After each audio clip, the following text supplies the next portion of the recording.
Ang programang ito ay rated SPG. Striktong patnubay at gabay ng magulang ang kailangan. Maaaring may masiselang tema, lengguwahe, karahasan, sexual, horror o droga. Ngayong Huwebes, narito na nga ang mga karagdagan na nating aabangan sa abot kamay na pangarap. Dito naman na nag-aalala ng husto itong si Giselle na kung papaano nga raw kapag nalaman ni Lutus na niluloko lang naman daw siya nito at hindi talaga ang kanyang anak ang kanyang nakakausap dahil voice recording nga ang ginawa dito ni Justin upang mapaniwala nga itong si Lutus na hindi saktan itong kanyang mga hostages na mga kasakop ng mga hospital ng Apex. Subalit dito nga na sinabi ni Justin na wag daw magpapaniwala sa mga kriminal na iyon dahil yun ay mga halang daw ang mga bituka lalo na nakakulong na nga ang mga ito.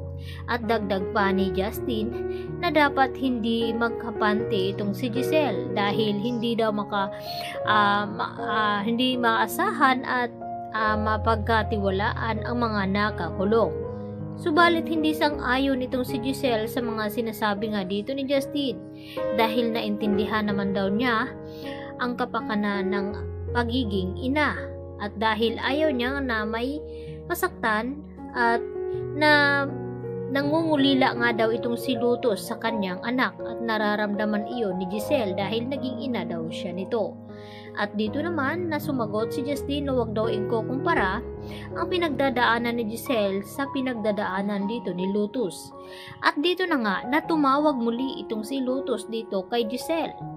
At ang gustong mangyari nito na gustong dalhin ni Giselle doon itong si Carla upang makita at makausap mismo dito ni Lutus.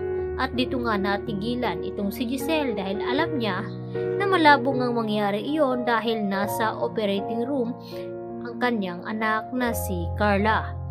At dito naman na narinig ng kanyang tiyahin dito ni Carla at inagaw itong cellphone na hawak nga dito ni Giselle at kung ano-ano ang mga sinasabi ng tiyahin ni Carla tungkol dito kay Lutus na kahit nakakulong na nga ito ay nagawa pang mang hostage. At dito nga na inagaw muli ni Giselle ang cellphone at sinabi na baka mapapahamak itong mga hostages dahil sa ginawa ng tiyahin dito ni Carla at dapat hindi na nga itutuloy itong operasyon dahil kinakailangan na makaharap ni Lutus ang kanyang anak na naroon sa kulungan. Samantala, mayroon naman na hindi inaasahan dahil sa kagustuhan naman dito ni Mildred na makatakas at makalayo sa city jail ay ito naman ang kanyang plano na gawin niyang panangga itong si Annalyn Santos. Subalit hindi matagumpay ang ginawang pagtakasana dito ni Mildred dahil nang umakyat nga ito ay dito naman siya nahulog at nabagsakan pa ng mga tubo at nagiging critical patuloy ang lagay dito ni Mildred ngayon at agad naman ni-rescue ni Annalyn at ibinalik kung saan sila nakakulong doon. At dito na pagdudahan dito nga ni Lutus na kung papaano daw nangyari iyon. Nagtangka ba daw itong tumakas at dito naman nalaman ni Lutus na yun nga ang ginawa ni Mildred.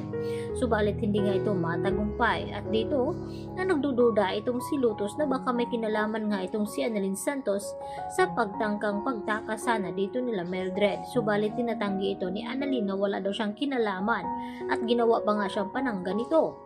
At dahil malalaman nga ni Lutus na niloloko lang pala siya dito ni Giselle at wala talagang Carla na maipakita at maiharap dahil inumpisahan na nga itong operahan at nangangailangan nga ito ng dugo. Kaya dito na mga sisiklab ang matinding galit dito ni Lutus dahil sa ginawa ni Giselle na pangluloko. At ang sasalo ng lahat ng galit na ito ay walang iba kundi ang kapatid ni Giselle na si RJ dahil alam niya na mahalaga sa kanya itong kanyang kapatid dahil yun na lamang ang naiwan sa kanya dahil wala na nga ang kanilang papa. Yan naman ang ating pakatutukan baka dahil dito ay makakabalik na nga muli itong mga alaala ni RJ. Yan lang po aking karagdagan latest update at marami pong salamat sa inyong panunod.